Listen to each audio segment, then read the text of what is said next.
Minced garlic is one of those ingredients you always have in your cupboard. You can never really recall picking it up at the store. Once opened, a jar of minced garlic should last you about 2 years, according to a research. However, if you're prone to cooking with fresh ingredients, you might stick to the mincing process yourself. It's no easy task, as it involves removing the garlic's papery skin, breaking up and peeling the cloves, crushing the garlic with the flat side of a knife, slicing, and eventually, chopping up into small pieces.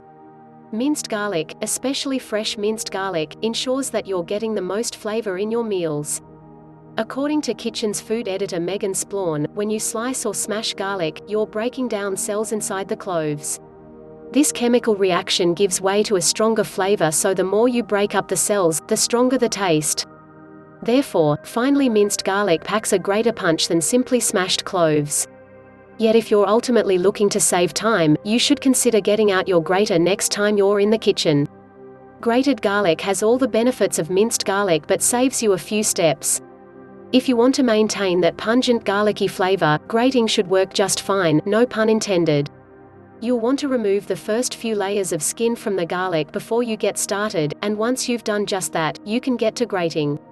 She also recommends using a microplane or the smaller side of the box grater for the best results. Heads up, because of the thin slices, you can easily overcook the garlic and give it a more bitter taste. Be mindful of time and keep an eye on those pieces as they cook. If your next meal requires chopping up a bunch of vegetables, you might find yourself tired of slicing and dicing and reach for the minced garlic. But before you settle on using an old jar in which you can't point out the expiration date, give your grater a chance. Getting the wrong garlic. If you're buying fresh garlic, make sure it's actually fresh. It's no good eschewing the jarred, pre-minced stuff if the actual bulbs you buy are rotten to the core. There are a few choice things to look out for to make sure you're getting the right stuff at the right time. Local fresh garlic season, he told Epicurious, runs from midsummer through early fall. At other times of the year, the garlic you see in the store is probably coming out of storage.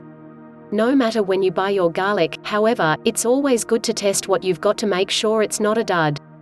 Pick the bulb up and give it a light squeeze to be sure none of the outside cloves are too soft or dry. It should feel firm and not hollow or dehydrated. Try to select bulbs that don't have the sprouts forming. Basically, if it looks bad or feels bad, it's probably bad.